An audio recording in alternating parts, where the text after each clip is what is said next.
everyone. So are you popping a thyroid pill in the morning? Yes? Then please watch this video till end. We all know thyroid is a very common problem nowadays, and we have started fixing the problem by taking the medicine. Yes, thyroxine medicine. Thyroxine medicine आपकी आप consume करते हैं, but अगर आप बहुत ज़्यादा doses ले रहे हैं, you need to understand it will interfere in the absorption of vitamin and minerals. That's why doctors आपको साथ में vitamin D, vitamin B12, omega 3 के सप्लीमेंट्स देते हैं. बट कब तक लेंगे हम ये सब? Isn't it? we need a long term solution, not the short term solution, because thyroxine medicine आपकी सिर्फ थायराइड को मैनेज कर रही है, वो रूट कॉज को नहीं ट्रीट करती. उसके लिए हमें क्या करना है? उसके लिए हमें अपने लाइफस्टाइल में चेंजेस लाने हैं.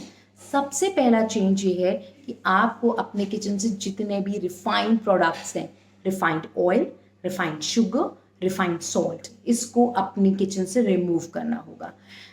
In the sense I would say कि अगर आप जैसे sunflower oil, refined oil, corn oil, and you use so many refined oils, stop using them because they block the production of thyroxine. जब thyroxine की production block होगी, sales और hormones आपस में प्रॉपरली कम्युनिकेट नहीं कर पाएंगे, ब्लड सर्कुलेशन में इंटरफेरेंस होगी, the blood circulation could not take place correctly. Finally cholesterol levels भी बढ़ने शुरू हो जाएंगे. तो आप कई बार क्या होता है, कोलेस्ट्रॉल लेवल्स भी बहुत ज़्यादा आने शुरू हो जाते हैं और हम थायराइड नहीं चेक कराते. एक्चुअली वो थायराइड की वजह से भी कई बार होता है. सो आपको ध्यान रखना है कि ये सारी चेंजेस आपकी बॉडी में ना हो, या अगर हो चुके हैं तो इनको रिवर्स कैसे करना है? Bye consuming ghee, coconut oil, sesame oil. So start introducing these oil in your kitchen rather than the refined oils. Coconut oil बहुत ज़्यादा अच्छा है थायराइड के लिए. क्यों? अगर थायराइड आपकी बॉडी में जब थायराइड का प्रोडक्शन नहीं हो रहा, तो कोकोनट ऑयल आपकी बॉडी को एसेंशियल फैटी एसिड्स देता है, लॉरिक एसिड देता है, और आपकी ग्लैंड को एक्टिवेट करता है.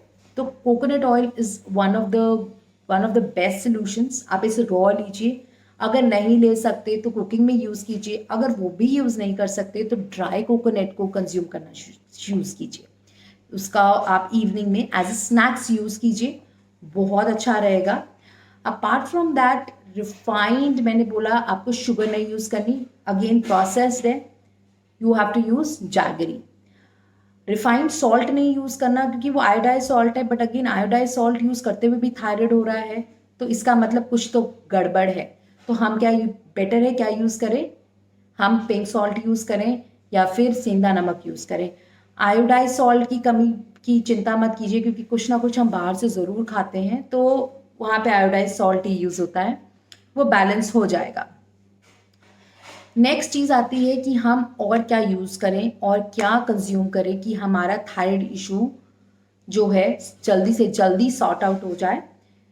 सबसे पहले मैं आपको बोलूँगी, आप अपने सीड्स एंड नट्स पे फोकस कीजिए. सीड्स में फ्लेक्स सीड्स एंड नट्स में आपका walnut. These are the two primary things which will really help you. Seeds में आपका जो फ्लेक्स सीड है वो ओमेगा 3 में रिच है, साथ में आप पम्पकिन सीड्स भी यूज़ कर सकते हैं. और walnut, almonds, they are very good. So you start consuming them in fruits. Start using your apple, banana, pineapple. Seasonal mangoes are good, but right now they are not in season. Apart from that, what we can do is in vegetables, start taking लौकी का juice. That is again very good because कई बारी iron deficiency भी होती है. तो iron, जितने भी foods हैं which are rich in iron, start consuming them. And avoid cabbage, cauliflower, broccoli, ये हम सब बोलते हैं, आप ले सकते हैं इनको, लेकिन आपको कुक्ड लेना है, कभी भी रॉ नहीं लेना है. गोभी की रोटी भी खानी है तो आपको गोभी को सौते करना है, उसके बाद उसको रोटी में डालना है. तो ये थोड़े से गोइट्रोजन फूड्स हैं, cabbage, cauliflower and your broccoli, even turnip also. So इनको थोड़ा सा अवॉइड करें, दैट वुड बी ग्रेट.